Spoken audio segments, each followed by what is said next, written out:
యెషయా గ్రంథం 14వ అధ్యాయం 25వ వచనాన్ని మనం చదువుదాం. The book of Isaiah chapter 14 and verse 25.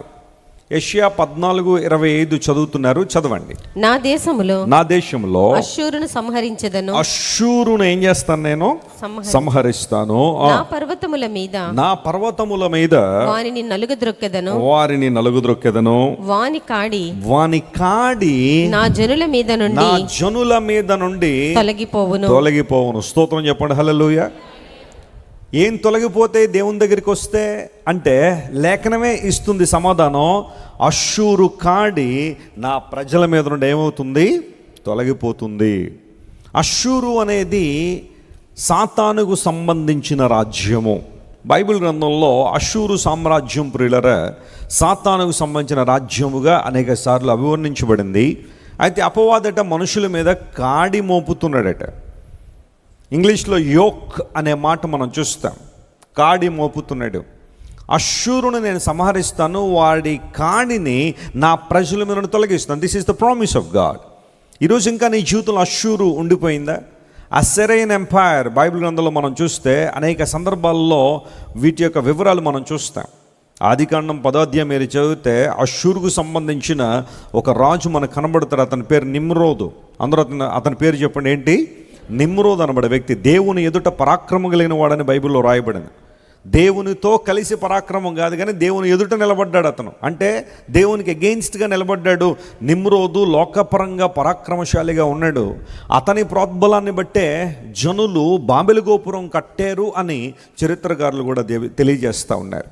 అలాంటి అష్షూరు సామ్రాజ్యంలో దేవునికి చోటు లేదు, దేవుని సమాధానానికి చోటు లేదు, దేవుని యొక్క భక్తికి కానీ ప్రార్థనకు కానీ చోటు లేకుండా ఇష్టానుసారం జీవిస్తున్న మనుషుల సముదాయం అష్షూరు సామ్రాజ్యం. అయితే ఇప్పుడు దేవుడు ఏమన్నాడంటే, నా జనుల మధ్య ఉన్న అష్షూరును నేను తొలగిస్తాను, వాడు మోపిన కాడి నా ప్రజల మీద ఏమవుతుంది? తొలగిపోతుంది. ఈ ఉదయకాల సమయంలో ఏ కాడి క్రింద నువ్వు నలిగిపోతున్నావు? ఏ రకమైన కాడి నీ మీద మోపబడింది? చాలాసార్లు అపవాది చాలా సింపుల్గా మన మీద కాడిలో మోపుతూ ఉంటాడు. మొదట్లో కొంచెం సరదాగా అనిపించచ్చేమో, కానీ రాను రాను ఆ కాడి భారం అయిపోయి చాలామంది మూలుగుతున్నారు. చాలామంది భయంకర పరిస్థితుల మధ్య కొట్టుమిట్టాడుతున్నారు. చూడండి, కొన్ని సందర్భాల్లో పశువుల మీద కాడి మోపుతూ ఉంటారు. అవి ఆ యజమాని దగ్గర పనిచేస్తూ ఉంటాయి. అలాగే అపవాది కూడా చాలామంది మీద కాడి మోపడం ద్వారా వారు అనేక విషయాల్లో దేవుని వైపు తిరగలేని పరిస్థితుల్లో చాలామంది ఉన్నారు. ఒకవేళ ఏ కాడి నీ భుజం మీద మోపబడింది. హిబ్రూలో కాడి అనే మాటకు ఓల్ అనే పదం వాడారు. ఓఎల్ఈ అనే పదం, ఓలే లేదా ఓల్ అనే పదం. A yoke that is set up on the shoulders. భుజాల మీద మోపబడిన కాడి, భుజాల మీద పెట్టబడిన కాడి. అనేక సందర్భాల్లో చాలామంది స్వాతంత్రాన్ని అనుభవించలేకపోతున్నారు దేవునిలో. They are not able to celebrate the freedom that is freely available at Jesus. క్రీస్తు ప్రభువులో మనకున్న స్వాతంత్రం అనుభవించకుండా చాలామంది కాడి క్రింద నలిగిపోతున్నారు. మా నాయనమ్మ గారు ఒక పల్లెటూరులో ఉండేవారు, గుడివాడ దగ్గర ఒక పల్లెటూరు. మేము ఆ సందర్భాల్లో మా నాయనమ్మ గారిని, తాతయ్య గారిని, ఆ తర్వాత ఫ్యామిలీ మెంబర్స్ని చూడడానికి ఆ ప్రాంతం వెళ్ళినప్పుడు రాజమండ్రిలో ఫాస్ట్ ప్యాసింజర్ ఉండేది. అది ఎక్కి హనుమాన్ జంక్షన్లో దిగిన తర్వాత అక్కడ నుంచి బస్సులో ప్రయాణం చేసి గుడివాడ వెళ్ళి మళ్ళీ అక్కడ నుంచి మళ్ళీ ఇంకో బస్సు ఎక్కితే ఒక 5 కిలోమీటర్ల పల్లెటూరు వెళ్ళేవాళ్ళు. వెళ్ళిన తర్వాత ఆ సందర్భాల్లో మా నాయనమ్మకి 6 పిల్లలు. 6 సరిపోక మరొక పెంచుకుంది, 7 పిల్లలు. అయితే కొన్ని సందర్భాల్లో మేము వెళ్ళినప్పుడు వాళ్ళ ఇంట్లో ధాన్యం బస్తాలు ఉండేవి. ఆ ధాన్యం బస్తాలు ఉన్నప్పుడు మేమందరం వెళ్తున్నాం కాబట్టి, కుటుంబంగా చాలా ఎక్కువ మంది ఉన్నాం కాబట్టి అందరికీ వంట చేసి పెట్టడానికి వీలుగా ఆ ధాన్యం బస్తాని దగ్గరలో ఉన్న రైస్ మిల్లో ఆడించడానికి మా చిన్నాన్న పంపించేది. ఆయన ఒక 75 కేజీల బరువైన ధాన్యం బస్తా భుజాల మీద పెట్టుకుని నడుస్తూ ఉంటే మేము అతను వెనకాల వెళ్తుండేవాళ్ళం. వెళ్తూ ఆ బరువు మోస్తున్న వ్యక్తిని రకరకాల ప్రశ్నలు అడిగి ఏదో విధంగా అతను ఆట పట్టించాలని ప్రయత్నం చేస్తూ ఉంటే అనేవాడు, అరే ఈ బరువు దింపనే ఉంటారో చెప్తాను మీ పనే అనేవాడు. ఏం మాట్లాడలేకపోయేవాడు. ఆ బరువు ఉన్నప్పుడు, ఆ భారం ఉన్నప్పుడు అతని జీవితంలో మాట్లాడే పరిస్థితి ఉండేది కాదు. అలా మెల్లగా దాన్ని మోసుకుంటూ వెళ్ళి ఆ రైస్ మిల్ దగ్గర ఆ బస్తా వేసి తలకున్న పాగా తీసి అప్పుడు ఇప్పుడు చెప్పంటారా ఏం అడుగుతున్నారు ఇందాక నుంచి అనేవాడు. చాలాసార్లు బరువులు మన మీద ఉన్నప్పుడు సంతోషించలేము, ఆనందించలేము. లోక సంబంధమైన బరువులు చాలా మనిషి మోస్తున్నాడు. ఈ రోజుల్లో తెలియకుండానే చాలా బరువులు మనిషిని అణగదొరుకుతున్నాయి. 1678 సంవత్సరంలో జాన్ బనియన్ అనే దేవుని సేవకుడు ఇంగ్లాండ్ దేశంలో పుస్తకం రాశాడు. బెడ్ఫోర్డ్ షైర్ అనే ప్రాంతం మనం వెళ్తే ఒక చిన్న పల్లెటూరు. నేను ఒక 4-5 సార్లు వెళ్ళాను ఇప్పటికీ. గత సంవత్సరం నేను ఆత్మీయ తండ్రి గారు ఇద్దరు ఇంగ్లాండ్ వెళ్ళినప్పుడు నాన్నగారిని కూడా తీసుకెళ్ళాను. ఆ ప్రాంతాన్ని అంతా చూశారు, చాలా సంతోషించారు నాన్నగారు. జాన్ బనియన్ అనే దేవుని సేవకుడిని సువార్త ప్రకటిస్తున్నందుకు తీసుకెళ్ళి చెరసాలలో పెట్టారు.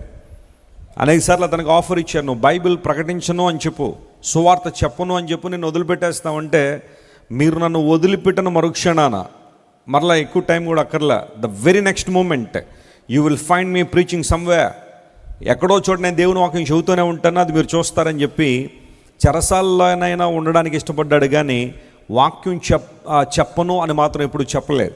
చెప్పడానికే సంసిద్ధత కలిగాడు జాన్ బనియన్. 12 సంవత్సరాలు తీసుకెళ్ళి చెరసాలలో పెట్టారు, చాలా కఠినమైన చెరసాల. ఆ చెరసాల అతనికి ఒక డ్రీమ్ రావడం, ఒక దర్శనం రావడం, ఆ దర్శనాన్ని తన పుస్తకంలో రాయడం. నేను ఆయన మ్యూజియం అంతా చూసినప్పుడు ఆయన ఏ టేబుల్ మీద అయితే కూర్చుని ఈ పుస్తకాన్ని రాశాడో, ఏ రూమ్లో అయితే ఈ పుస్తకాన్ని రాశాడో అవన్నీ కూడా చూసి ప్రభువును స్తుతించా. ఆ పిల్గ్రిమ్స్ ప్రోగ్రామ్స్ యొక్క సమ్మరీ ఏంటి అంటే, ఆ పుస్తకాన్ని అంతా మనం సారం తీస్తే ఒక ఆయన భుజం మీద ఒక భారం ఉన్నట్టు గుర్తిస్తాడు. ఆ భారం దింపబడడానికి ఎన్నో ప్రయత్నాలు చేస్తారు, కానీ తన వల్ల కాదు. ఒక రోజున తన కుటుంబాన్ని, భార్యను, పిల్లల్ని వదిలి ఈ భారం దించుకోవాలి, నా మీద ఏదో ఒక తెలియని భారం ఉంది, ఆ భారం నన్ను అణిచివేస్తూ ఉంది, సంతోషం లేదు, సమాధానం లేదు అని చెప్పి తన ఇంటి నుండి బయలుదేరతాడు. బయలుదేరుతుండగానే చాలామంది అతను అడ్డుకుంటూ ఉంటారు, రకరకాల వ్యక్తులు అతను అడ్డుకుంటూ ఉన్నప్పుడు బన్యన్ గారు చాలా చక్కగా దాన్ని నెరేట్ చేస్తారు. ఆఖరికి వాళ్ళందరినీ అధిగమించి, ఆ శోధనలు, ఆ ఇబ్బందులను అధిగమించి ఒక రోజున ఆ వ్యక్తి సిలువ దగ్గరికి వస్తాడు. యేసు ప్రభు సిలువ దగ్గర, ఆ సిలువ దగ్గరికి వచ్చి మోకాళ్ళు ఉండగానే ఆటోమేటిక్గా, అంటే ఏ ఒక్కరూ కదిలించకుండానే తన భుజాల మీద ఉన్న భారం అంతా కూడా కింద పడిపోద్ది. దేవుని నామమున స్తోత్రం కలుగును గాక. He began to celebrate the freedom in Jesus Christ. క్రీస్తు ప్రభువులో ఉన్న సంపూర్ణమైన స్వాతంత్రాన్ని అనుభవించడం ప్రారంభించాడు. ఈరోజు ప్రియ దేవుని బిడ్డ, ఏ భారంతో నువ్వు నలిగిపోతున్నా, ఏ భారం కింద నువ్వు అణిగిపోతున్నా, నీ దేవుని దగ్గర నీకు పరిష్కారం ఉంది. ఒకవేళ నిరుత్సాహం అనే భారం నిన్ను అణిచివేస్తుందా? కొన్ని సందర్భాల్లో నిరాశ అనే కాడి క్రింద నలిగిపోతున్నావా? ఎంతమంది ఎన్ని రకాలుగా నీ కౌన్సిలింగ్ చేసినా, దేవుడు ఎన్నిసార్లు తన వాక్యాలతో నీతో మాట్లాడుతున్నా, వాక్యం విన్నంతసేపు దేవుని సన్నిధిలో చాలా స్ఫూర్తిగానే కూర్చుంటున్నావు, కానీ బయటికి వెళ్ళిన తర్వాత మరలా ఏదో ఒక డిస్కరేజ్మెంట్, ఏదో ఒక డిస్ట్రెస్నెస్ నేను ఆవహించి నీ జీవితాన్ని అంతా నువ్వు ఏది చెయ్యాలనుకున్నా అది చేయకుండా నిలువరిస్తూ ఉందా? ఈరోజు యేసు నామములో కాడి విరగొట్టబడును గాక. May the Lord lift that up yoke in the name of Jesus. యేసు ప్రభు నామములో కాడి విరగొట్టబడినప్పుడు నిజమైన స్వాతంత్రాన్ని నువ్వేం చేస్తావు? అనుభవిస్తావు. అపవాది కూడా కొన్నిసార్లు మనకి ఏదో చిన్న చిన్న స్వాతంత్రాలు ఇచ్చినట్టుగా ఉంటాడు. చూడండి, కొంతమంది ప్రభువుని ఎరుగున వారిని చూడండి, వాళ్ళు అంటారు, మీరేంటమ్మా ప్రార్థనలు అంటారు, వాక్యం అంటారు, ఆదివారం అంటారు, శుక్రవారం అంటారు, మళ్ళీ రేపు పొద్దున ఏవో మీటింగ్లు పెడతారు, ఇంక మీ జీవితం అంతా ఈ వీటితోనే గడిచిపోతుంది. మేము చూడండి, స్నేహితులు, ఫ్రెండ్స్, షికార్లు, నవ్వులు, అవి ఇవి, ఎంత అద్భుతంగా మేము ఉన్నాం, స్వాతంత్రం అంటే మాది, మీదేంటి స్వాతంత్రం అన్నట్టుగా చాలామంది మాట్లాడతారు. అలాంటి వాళ్ళు ఎప్పుడైనా మీ దగ్గరికి వచ్చి అలా మాట్లాడితే మీ మనసులోకి ఒక పిక్చర్ రానివ్వండి. ఒక దృశ్యం ఏంటో తెలుసా? బలి ఇవ్వడానికి తీసుకెళ్లే మేకపిల్లలనట ఆ ముందు కొద్దిసేపు వదిలేస్తారట. చెప్పండి, బలి ఇవ్వడానికి తీసుకెళ్లే మేకపిల్లలు ఏం చేస్తారు? వదిలేస్తే అది చెంగుని ఎగురుతూ ఉంటుందట, చాలా సంతోషంగా ఆనందంగా కనబడుతుందట. అలా ఎగిరిన తర్వాత కాసేపు పట్టుకుని తలకాయ ఏం చేస్తారు చెప్పండి? కోసేస్తారు. అపవాది ఇచ్చే స్వాతంత్రం కూడా అలాంటిదే. ఏదో తాత్కాలికమైన ఆనందం, తాత్కాలికమైన సంతోషం, తాత్కాలికమైన ప్రయోజనాలు బహుశా నీకు కలిగి ఉన్నట్టు అనిపించచ్చేమో, కానీ that will lead you to the destruction. కానీ దేవుడిచ్చే స్వాతంత్రం అలాంటిది కాదు. ఆయన ఇచ్చే స్వాతంత్రం నిత్యమైనది. హల్లెలూయా. You can celebrate true peace and joy in Jesus. You can celebrate the true freedom in Jesus. క్రీస్తు ప్రభువులో నీకు ఇవ్వబడిన స్వాతంత్రం చాలా గొప్పది. మీరు ఇంతవరకు విన్న దైవ సందేశం మరియు దేవుని సేవకులు చేసిన ప్రార్థన మీకు ఆశీర్వాదకరముగా ఉన్నదని విశ్వసించుచున్నాము. ఈ సందేశాన్ని మీ స్నేహితులకు, బంధువులకు షేర్ చేయండి.